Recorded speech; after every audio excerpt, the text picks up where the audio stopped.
Per anni ha perseguitato Elisa Venturini, sindaca di Casalserugo, mail, messaggi, pacchetti inquietanti. Lo stalker, un 50enne trevigiano, è stato arrestato. In casa teneva anche una pistola. La vittima: ho deciso di dire basta. Incidente alle acciaierie venete di Padova, la procura nominerà dei periti per chiarire le cause di quanto accaduto domenica. Venerdì intanto sciopero generale dei metalmeccanici.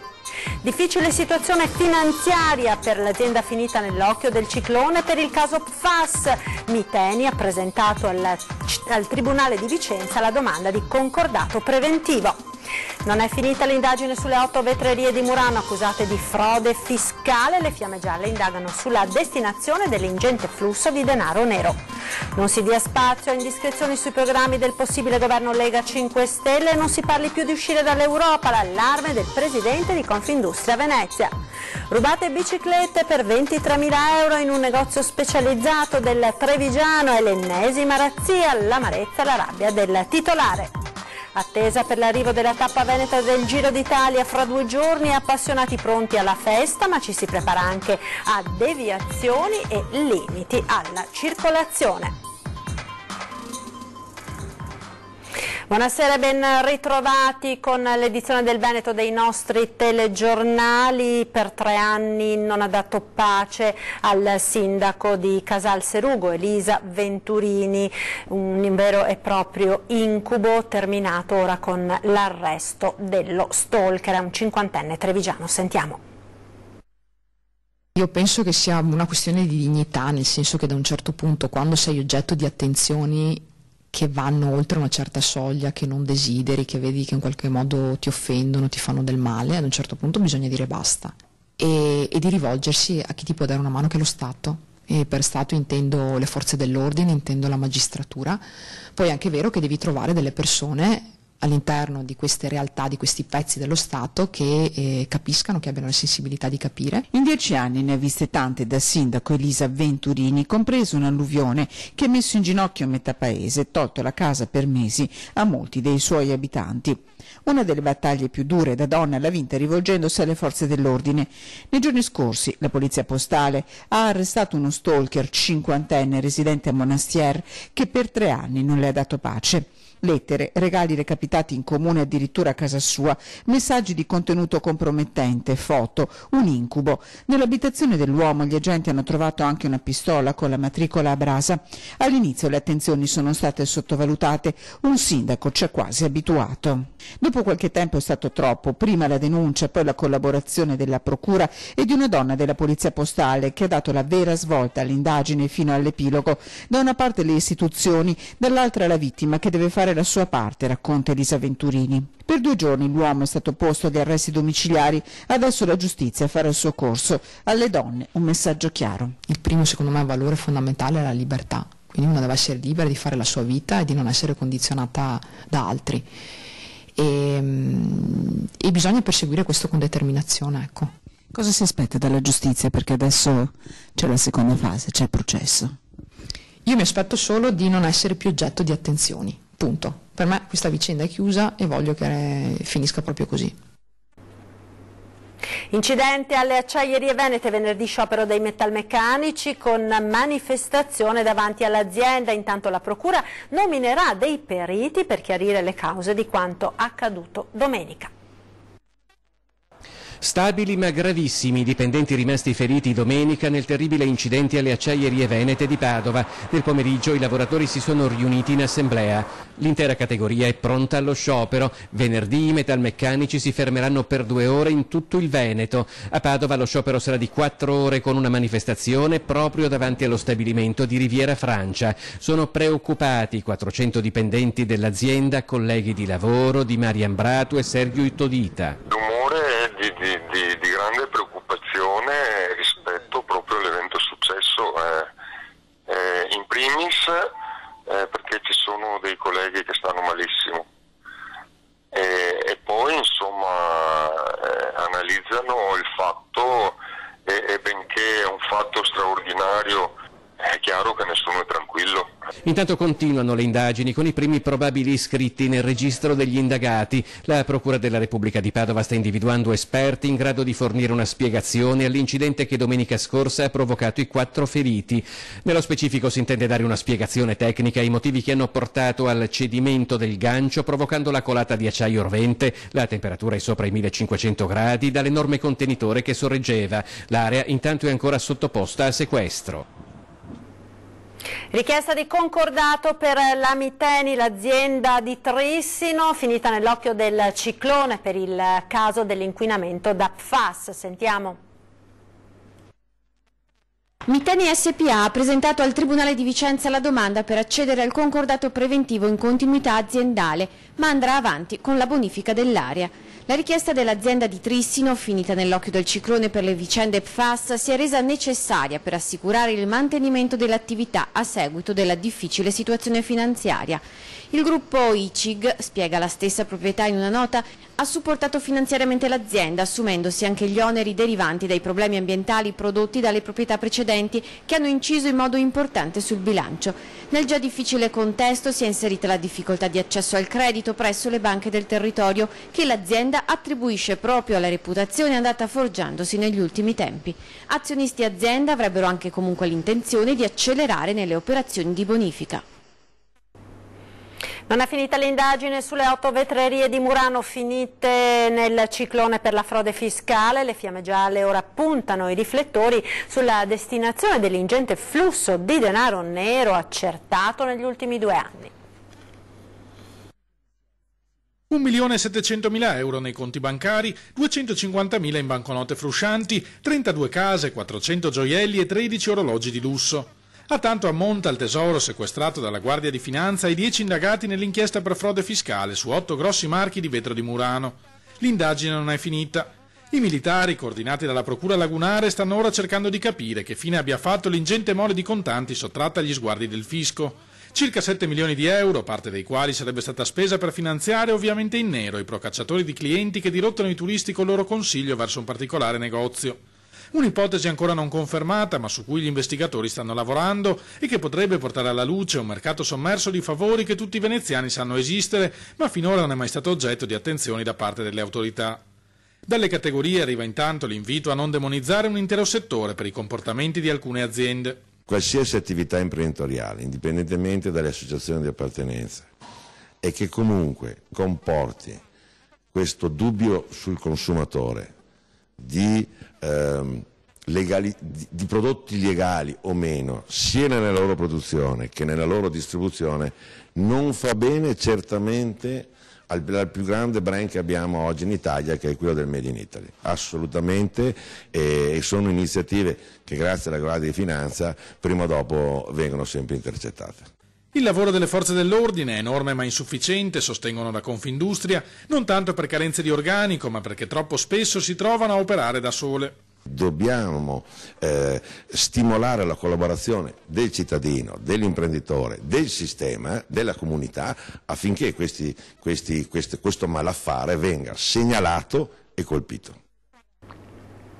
Ed ora parliamo del crack delle banche popolari venete, incontro tra le associazioni dei risparmiatori ed i parlamentari della Lega oggi a Roma. Intanto si è appreso che nella risoluzione congiunta di Movimento 5 Stelle e Lega sul DEF, che verrà presentata la prossima settimana nelle aule di Camera e Senato, ci sarà l'impegno per il ristori ai risparmiatori, azionisti ed obbligazionisti delle 2 banche venete, Popolare di Vicenza e Veneto Banca. Oggi in commissione speciale alla Camera c'è stato un momento di attrito tra 5 Stelle e Lega proprio su questo punto. Per quanto riguarda in particolare il tipo di soluzione da individuare per i risparmiatori, tutto dipenderà da cosa uscirà dal tavolo sul contratto di governo tra 5 Stelle e leghisti. Prima di tutto comunque è presumibile che verrà chiesta l'attuazione della norma contenuta nella legge di bilancio 2018 per sbloccare i 100 milioni in 3 anni per i risparmiatori delle 4 banche del centro Italia e delle 2 venete. Si profila l'ipotesi che dovrà essere il prossimo governo a vararlo con possibili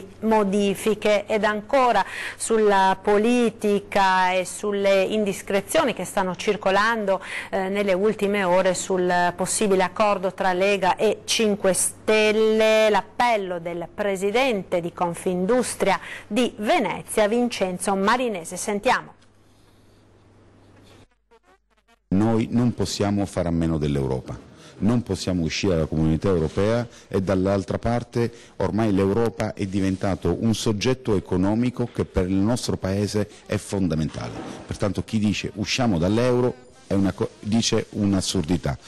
Chi dice che la Gran Bretagna è uscita dall'euro e perciò che sta meglio e noi possiamo fare come la Gran Bretagna dice un'assurdità. Sono sistemi e modelli produttivi e una vulnerabilità anche di moneta completamente diversa. Anche solo parlare di uscita dall'Europa e dall'euro è pericoloso per la stabilità del Paese. Il monito arriva dal presidente di Confindustria Venezia Vincenzo Marinese dopo le indiscrezioni trapelate nelle scorse ore sul patto di governo tra Lega e 5 Stelle. Voci che non vanno neppure commentate invita meglio aspettare i documenti ufficiali perché fare ora un processo alle intenzioni rischia di danneggiare la credibilità del Paese. Quando la stampa straniera critica i nostri parlamentari non sta facendo un attacco a un partito rispetto a un altro, sta attaccando il nostro sistema democratico e questo non lo dobbiamo consentire. Perciò siamo lì in attesa, è ovvio che tutte queste indiscrezioni non fanno bene.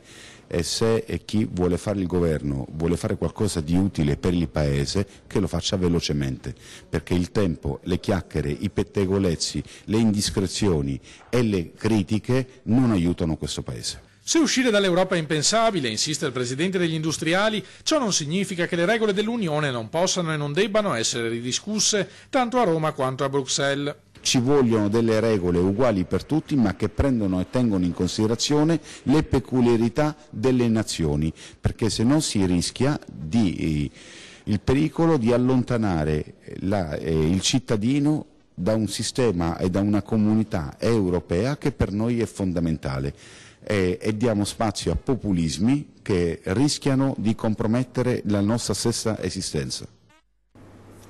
I carabinieri della stazione di Colonia Veneta hanno denunciato i presunti autori della rapina avvenuta lo scorso 22 aprile nei confronti di un anziano del posto al quale era stato strappato l'orologio Rolex e che poi era stato costretto a ricorrere alle cure ospedaliere. I militari hanno identificato una banda di romeni, 2 donne ed un uomo pregiudicati senza fissa dimora. I 3 sono stati denunciati in stato di irreperibilità per rapina aggravata e lesioni personali gravi in concorso. Nei loro confronti è stata richiesta la custodia cautelare in carcere.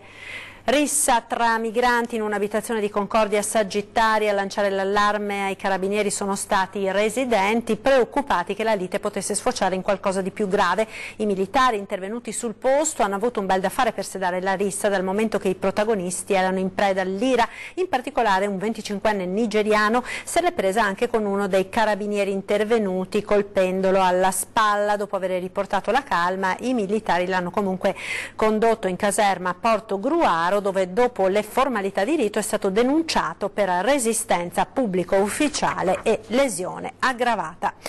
Ed ancora cronaca, torniamo nella Marca perché sono state rubate biciclette per 23.000 euro in un negozio specializzato di Masera. Sentiamo. Io tagliava qua e non l'ha fatta tanti danni, qua è già stata messa a posto praticamente, dopo che passai i carabinieri è stata messa a posto. Raid nella notte tra lunedì e martedì all'interno del negozio di bici Asolo Bike di via Marosticana a Masera. I malviventi hanno scassinato indisturbati la porta d'ingresso del negozio e si sono appropriati in pochissimo tempo di 25 biciclette. Le biciclette erano qua? Erano una fila qua e dopo qua dentro. Dopo aver portato via le 2 ruote vicino all'ingresso poste nella rastrelliera, sono passati ad alcuni modelli per bambini per un bottivo complessivo di oltre 20.000 euro. 22-23.000 euro circa, adesso è in più la cassa. Adesso comunque vi organizzerete con le telecamere e con l'antifurto? Con l'antifurto e telecamere e tutto quello che è possibile. Il negozio è fortunatamente coperto da assicurazione, il risarcimento però non sarà totale e colpi come questo possono creare seri problemi, specie se dovessero riaccadere. Rimane un po' di tristezza, di amarezza continuare a lavorare in questo modo. Se va sempre peggiorando, a un certo punto uno chiude, non è che ci sia tante alternative. Sul posto, per gli accertamenti del caso, sono intervenuti i carabinieri di Cornuda che ora indagano sull'episodio. Saranno acquisite le telecamere di videosorveglianza della zona. Si ipotizza il furto su commissione per rivendere la merce all'estero.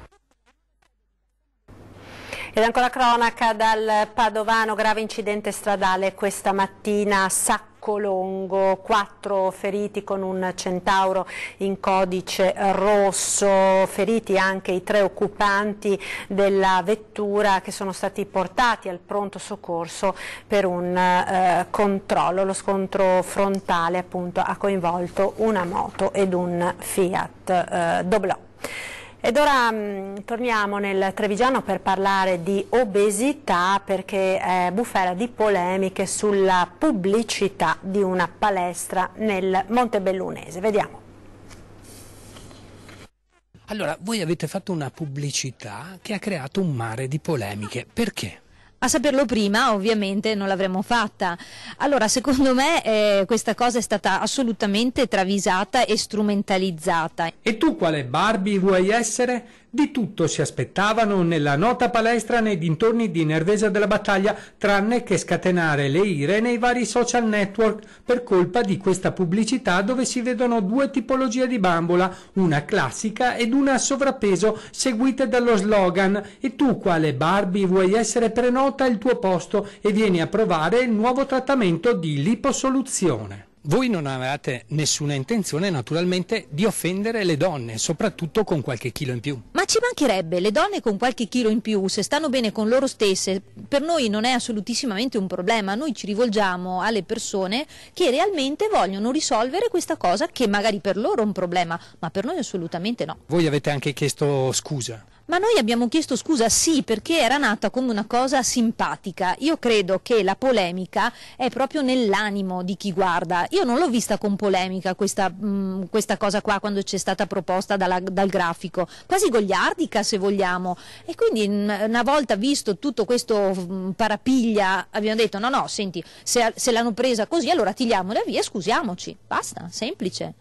Il tema in questione, d'altro canto, è molto delicato. L'obesità è considerata una malattia, come ha confermato lo stesso primario di chirurgia dell'ospedale di Montebelluna, Maurizio De Luca, che dirige un reparto di eccellenza per la cura delle persone obese. Faccio una distinzione tra sovrappeso e obesità, e ribadisco che è correlata al rapporto peso-altezza del paziente, specificando che l'obesità è una reale patologia. Lei è arrabbiata? Sì, sono molto arrabbiata perché siamo stati fraintesi. Noi come centro sportivo assolutamente andiamo contro a tutte quelle che sono gli eccessi, quindi l'eccesso di grasso, l'eccesso di magro. Noi promuoviamo la salute e quindi lo star bene. I 2 kg in più non sono un problema, neanche i 5 kg, i 50 kg sono un grosso problema per noi.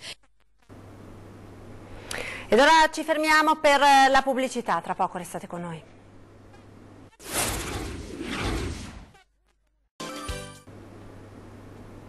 Rieccoci in diretta con l'edizione del Veneto dei nostri TG, parliamo ora di distribuzione dei farmaci perché è polemica a Sandona di Piave, sentiamo. Farmaci distribuiti solo nelle farmacie ospedaliere, polemica nel territorio dell'ULSS 4 Veneto Orientale dopo le lamentele di diversi pazienti costretti a lunghe attese, a spostamenti anche di parecchi chilometri e al ritiro delle medicine solo in determinati giorni e fasce orarie, quelli appunto di apertura della farmacia ospedaliera. Lamentele accolte dal Codacons, che ha anche organizzato una raccolta firme, e da Farmacie Unite. Perché i cittadini devono avere aggiunti costi sociali che sono importanti, perché la gente deve muoversi, deve fare strada, deve prendere ferie per poter ritirare un farmaco quando potrebbe tranquillamente ritirarlo nella farmacia più vicina a casa senza oneri a carico. Farmacie Unite sottolinea come l'unica azienda sanitaria veneta dove manca un accordo con le farmacie sia proprio quella del Veneto Orientale, alla quale il sindacato si rivolge. Allora l'appello all'ULSS è quello di dire siamo qua, siamo presenti, diamoci una mano, se avete difficoltà interpellateci, Farmacie Unite è sempre pronta a dare un aiuto a tutti. Replica l'azienda ospedaliera. È un canale che noi già utilizziamo molto, ci sono però alcuni farmaci che non possono essere distribuiti con questa modalità e devono necessariamente essere distribuiti all'interno delle strutture sanitarie, all'interno degli ospedali.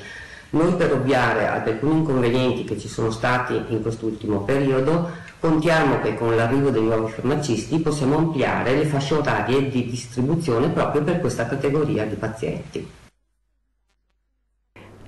Ed ora siamo alla pagina dedicata al Giro d'Italia che venerdì con la tappa Ferrara-Nervesa della Battaglia attraverserà anche il Veneto, in particolare oggi a Treviso, summit con la polizia locale per la definizione dei divieti e delle limitazioni al traffico. Sentiamo. Strada chiusa dalle ore 13:30. Lentamente inizieremo anche a defluire tutto dal percorso di gara. Passaggio del Giro per Treviso, ecco la mappa dei divieti e delle limitazioni. Il tragitto lineare entrerà da Quinto lungo l'Annualese per poi uscire verso Villorba sulla Pontebana. A Chiesavecchia di Fontane ci sarà il traguardo volante sfruttando il rettilineo di strada ovest. Ma queste sono indicazioni per sportivi ed appassionati. Per gli altri le indicazioni danno Noalese bloccata fino alla Moncia, poi deviazione verso via dell'aeroporto e via Boiago per poi rimettersi verso San Giuseppe attraverso il vialone della Serenissima. Da lì, dopo il cavalcavia all'Estiore, la pedalata nazionale per definizione farà tutto un dritto su strada ovest per poi prendere la Pontebana a Fontane direzione Villorba per poi arrivare fino a Nervesa. Tutto questo per strade direttamente coinvolte dalle 12:30, divieto di sosta, e dalle 13:30 transito bloccato fino alle 16. Questo vuol dire munirsi di pazienza e soprattutto pensare a vie alternative a Viale della Repubblica, non solo come percorso ma anche solo come passaggio da nord-ovest a sud-est della città, ad eccezione dell'aeroporto Canova, che continuerà ad avere via libera per la tangenziale. Allora, l'unico consiglio è, se qualcuno ha qualche impegno, di partire magari 10 minuti, 15 prima, perché forse qualche auto in fila si troverà, però è possibile raggiungere, sarà possibile comunque raggiungere qualsiasi postazione attraverso la tangenziale di Treviso, che ci consente di collegare nord-sud-est i quartieri. E se i transiti saranno impossibili per auto e moto, qualche piccola concessione potrà esserci lungo il percorso per cicli a mano e pedoni. Vedremo il momento e con l'ausilio forse di personale della polizia locale, se sarà possibile, acconsentiremo. Ed è tutto, vi ricordo l'appuntamento con 20:10, subito dopo i telegiornali, ospiti questa sera di Ferdinando Avarino, Giancarlo Datos e Stefano Pelloni, consiglieri comunali rispettivamente della Lega e del PD a Treviso. E siamo in chiusura, come sempre, prima di salutarci uno sguardo alle previsioni del tempo con il nostro meteo. Arrivederci.